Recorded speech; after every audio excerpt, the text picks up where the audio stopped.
গেল বিংশ শতাব্দীর ঘটে যাওয়া দুটি হৃদয় বিদারক যুদ্ধের প্রায় ৭৭ বছর পর আমরা ইতিমধ্যে একবিংশ শতাব্দীর ২৪তম বছরে উপনীত হয়েছি। হাজার হাজার বছর ধরেই মানব ইতিহাস হানাহানি, যুদ্ধ ও রক্তপাতে পরিপূর্ণ। তাই ইতিহাসের দিকে লক্ষ্য করলে আপাত দৃষ্টিতে কারো কাছে চলমান শতাব্দীটি মানব ইতিহাসের সবচেয়ে শান্তিময় সময়কাল মনে হতেই পারে। কিন্তু প্রশ্ন হলো, আদৌ কি এটা সত্য? কেননা আমরা আজ এক এমন বিশ্বে বসবাস করছি যাকে একটি টিকিং টাইম বমের সাথে তুলনা করা যেতে পারে, যার সময়সীমা সম্পর্কে সকলেই অনিশ্চিত। সুপার পাওয়ার আমেরিকা এবং রাশিয়ার নেতৃত্বে বিশ্ব যেন আজ দুটি ভাগে বিভক্ত হয়ে আছে এবং যে কোনো সময় লেগে যেতে পারে এক মহাযুদ্ধ। এমন এক মহাযুদ্ধ যেখানে বিজয় হবে না কোনো পক্ষই, কেবল ক্ষতিগ্রস্ত কিংবা ধ্বংস হয়ে যেতে পারে পুরো মানব সভ্যতা। আমরা আজ এমন শক্তিশালী পারমাণবিক অস্ত্র ধারণ করি যার মাধ্যমে নিমিষেই একটি জলজান্ত শহরকে মাটিতে মিশিয়ে দেওয়া সম্ভব। Thousands of young Americans.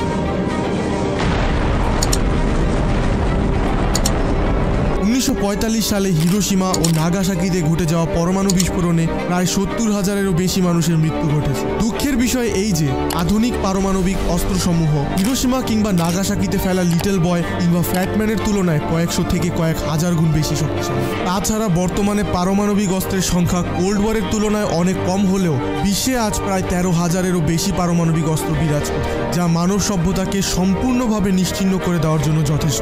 আজ অত্যাধুনিক গাইডেড মিসাইল ব্যবহার করে আমেরিকা যে কোনো সময়ই রাশিয়াতে পরমাণু আক্রমণ করতে পারে, কিন্তু করছে না, কারণ তারা জানে যে তাদের মিসাইল রাশিয়া পৌঁছাবার অর্ধেক পথ পার করতে না করতেই রাশিয়ার মিসাইলটিও তাদের দিকে অগ্রসর হতে শুরু করে দেবে। এই এক এমন অবস্থা যেখানে তারা একে অপরের দিকে বন্দুক তাক করে দাঁড়িয়ে আছে, কেবল ট্রিগারটা কেউ দাবাচ্ছে না। কারণ একটাই, ভয়।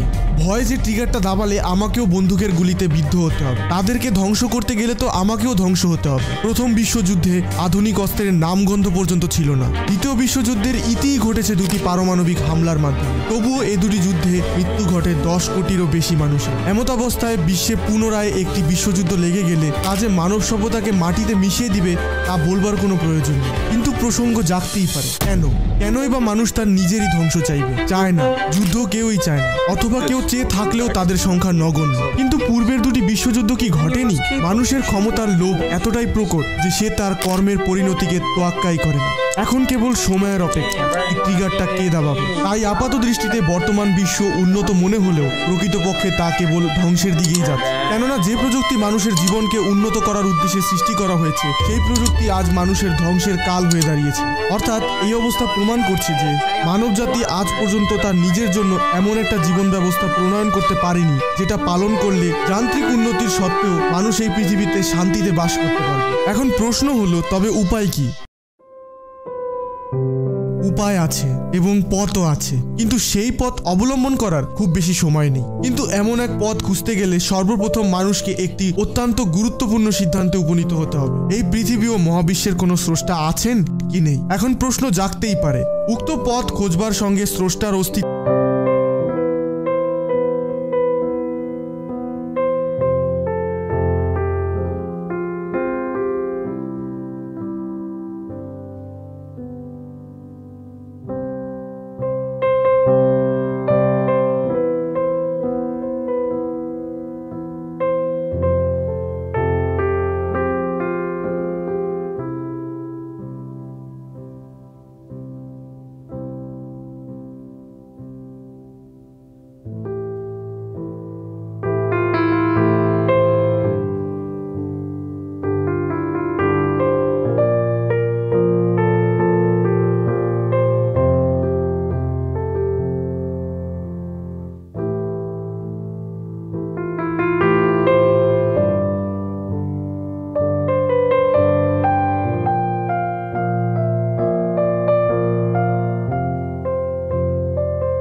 আপনা আপনি সৃষ্টি হয়ে গেছে, অথবা পরিকল্পিতভাবে একজন স্রষ্টার দরুন সৃষ্টি হয়েছে। তৃতীয় কোনো উত্তর নেই। একটা মিথ্যা হলে অপরটি সত্য হতেই হবে, অথবা একটি সত্য হলে অপরটি মিথ্যা হতেই হবে। একই সাথে দুটি সত্য কিংবা মিথ্যা হতে পারবে না।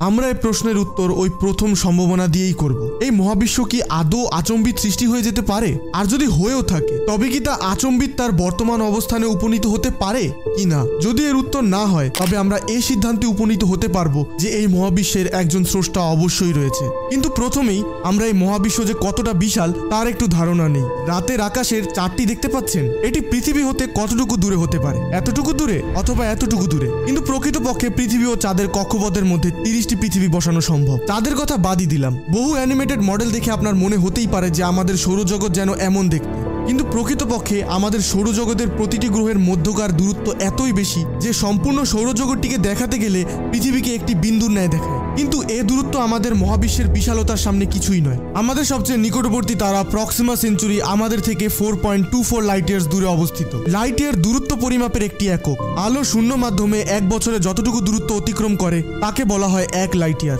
এই দূরত্বটি কতটা বিশাল তা একটু বুঝিয়ে দেই। আলো 1 সেকেন্ডে 3 লক্ষ কিলোমিটার দূরত্ব অতিক্রম করতে পারে। রেফারেন্স স্বরূপ আলো 1 সেকেন্ডে পৃথিবীকে 7 বার প্রদক্ষিণ করতে পারে। এই পৃথিবীটাই এতটা বিশাল যে আমাদের মধ্যে হয়তোবা অনেকেই তার জীবন দশায় একে সম্পূর্ণ ঘুরে দেখতে পারবে না। আর আলো একে সেকেন্ডের মধ্যেই প্রদক্ষিণ করে ফেলতে পারে, তাও আবার একবার নয়, দুবার নয়, বরং 7 বার। তাহলে আলো 1 বছরে কতটা দূরত্ব অতিক্রম করতে পারে তা আপনি হয়তো বুঝতেই পারছেন। এই দূরত্বটাকেই বলা হয় 1 লাইট ইয়ার। আর আমাদের সবচেয়ে নিকটবর্তী তারাই আমাদের থেকে 4.24 লাইট ইয়ার্স দূরে অবস্থিত। পৃথিবীর সবচেয়ে দ্রুততম স্পেসক্রাফট পার্কার সোলার প্রোব, যা সেকেন্ডে 180 কিলোমিটার দূরত্ব অতিক্রম করতে পারে, এর মাধ্যমেও এই দূরত্ব অতিক্রম করতে সময় লাগবে 7000 বছর। কিন্তু এটাও আমাদের মহাবিশ্বের বিশালতার সামনে চুলমাত্র নয়। আমাদের ছায়াপথে আনুমানিক এমন 100 বিলিয়ন কিংবা তার চেয়েও বেশি তারার অস্তিত্ব রয়েছে, যেগুলো 1,05,700 লাইট ইয়ার্স প্রশস্ত এই মিল্কওয়ে গ্যালাক্সির কেন্দ্রে থাকা সুপারম্যাসিভ ব্ল্যাক হোলকে কেন্দ্র করে প্রদক্ষিণ করছে। কিন্তু এখানেই শেষ নয়। এই মহাবিশ্বে রয়েছে মিল্কি ওয়ের মতো অগণিত ছায়াপথ।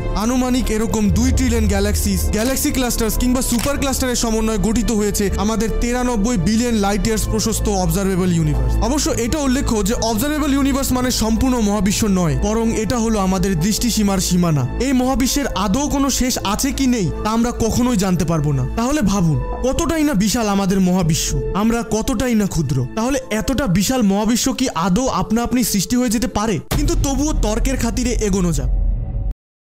মহাবিশ্বের সৃষ্টি কিভাবে ঘটেছে তার ব্যাখ্যা করতে যাওয়া সবচেয়ে বহুল গৃহীত মডেল হচ্ছে দি বিগ ব্যাং থিওরি, যার ধারণা হাবেলের অবজার্ভ করা মহাবিশ্বের প্রসারণ, আলোর রেডশিফট, কসমিক মাইক্রোওয়েভ ব্যাকগ্রাউন্ড সহ আরো বহু এভিডেন্স থেকে পাওয়া যায়। এই থিওরি মতে প্রায় 13.8 বিলিয়ন বছর পূর্বে মহাবিশ্বের সকল ভর, শক্তি এবং ফান্ডামেন্টাল ফোর্সেস একটি ক্ষুদ্র বিন্দুতে কেন্দ্রীভূত ছিল এবং একসময় তা এক বৃহৎ বিস্ফোরণের ন্যায় প্রসারিত হয়ে তার বর্তমান রূপ ধারণ করেছে। তাও আবার বহু আচম্বিক কিংবা কাকতালীয় ঘটনার পর। বহু বলতে গেলে কোটি কোটি কিংবা তারও বেশি। এসব কোটি কোটি ঘটনার মধ্যে কেবল একটি না ঘটলেও মহাবিশ্ব মানুষের বাসের জন্য সম্পূর্ণ অযোগ্য হয়ে উঠত। যেমন কি মহাবিশ্বের 4টি ফান্ডামেন্টাল ফোর্সের 4টি কনস্ট্যান্টের মধ্যে একটির মানও যদি সামান্য পরিবর্তন করা হতো তবে কখনো গ্রহ কিংবা তারার জন্মই হতো না। এত পূর্বের কথা নাই ভাবি, যদি পৃথিবীর বায়ুমণ্ডলের স্ট্র্যাটোস্ফিয়ারে ওজোন স্তর নাই থাকতো তবে সূর্যের আল্ট্রাভায়োলেট রশ্মির প্রভাবে পৃথিবীতে প্রাণের অস্তিত্ব অসম্ভব হয়ে পড়তো। পৃথিবী যদি একটি রকি প্ল্যানেট তথা পাথরে গ্রহ না হয়ে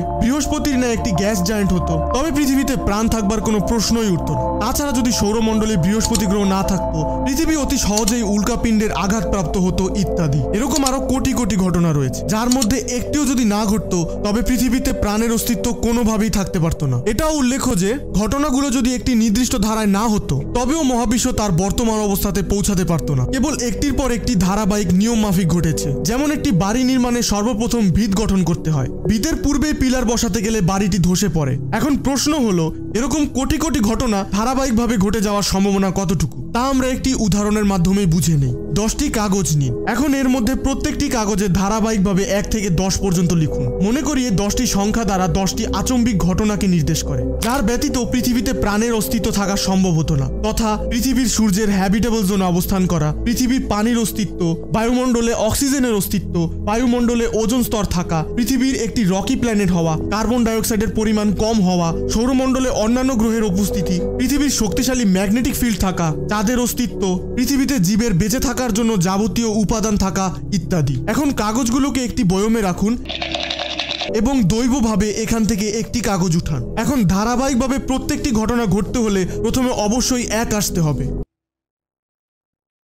এখন আপনাদের মধ্যে যারা গণিতের সম্ভাবনা সম্পর্কে ধারণা রাখেন তারা জানেন যে এখানে প্রথমে 1 আসার সম্ভাবনা 10-এর মধ্যে 1, পরপর 2 বার করলে ধারাবাহিকভাবে 2 আসার সম্ভাবনা 100-র ভিতরে 1, পরপর 3 বার করলে ধারাবাহিকভাবে 3 আসার সম্ভাবনা 1000-এর মধ্যে 1 ইত্যাদি। এরকম পরপর 10 বার করলে ধারাবাহিকভাবে 1 থেকে 10 আসার সম্ভাবনা 10 বিলিয়নের মধ্যে 1। এখন এই ঘটনা যদি পরপর ধারাবাহিকভাবে 83 বার ঘটে তবে সংখ্যা দাঁড়ায় 10⁻83 এর মধ্যে 1 বার। 10⁻83 সংখ্যাটি এতটাই বিশাল যে 10-এর পাশে 83টি শূন্য ব্যবহার করলে এই সংখ্যাটি পাওয়া যায় এবং এই সংখ্যা মহাবিশ্বের সকল পরমাণুর সংখ্যার থেকেও বেশি। তাই বলা যায় পরপর 83 বার কাকতালীয়ভাবে একই সংখ্যা আসবার সম্ভাবনা একদমই নগণ্য, বা এক কথায় অসম্ভব। আর এই সম্ভাবনা তো মাত্র 83টি ঘটনার ক্ষেত্রে, তাহলে এমন কোটি কোটি কিংবা তার চেয়েও বেশি ঘটনা কাকতালীয়ভাবে ঘটে যাওয়ার সম্ভাবনা যে কত ক্ষুদ্র তা হয়তো আপনাকে বোঝাবার প্রয়োজন নেই, কেননা এই সংখ্যা মানব মস্তিষ্কের ধারণ ক্ষমতারও বাইরে, নগণ্যের চেয়েও নগণ্য। তাহলে এভাবে কি কোটি কোটি ঘটনা আচম্বিকভাবে এমনি হয়ে যেতে পারে? নিশ্চয়ই নয়। তাহলে আমরা এই সিদ্ধান্তে উপনীত হতেই পারি যে এই মহাবিশ্বের একজন স্রষ্টা অবশ্যই আছে। তাহলে আমাদের জীবন ব্যবস্থা কিসের আলোকে হবে? তার দেখানো পথে আমরা আমাদের জীবনের মানদণ্ড নির্ধারণ করব, মানুষের নাকি স্রষ্টার? নিশ্চয়ই স্রষ্টা আমাদের জন্য এমন একটি জীবন ব্যবস্থা নির্ধারণ করে রেখেছেন যার অবলম্বনে পৃথিবীতে মানুষ অন্যায়, অবিচার, রক্তপাত ও হানাহানি ব্যতীত শান্তিতে বসবাস করতে পারবে। এখন শুধু সিদ্ধান্ত নেওয়ার পালা।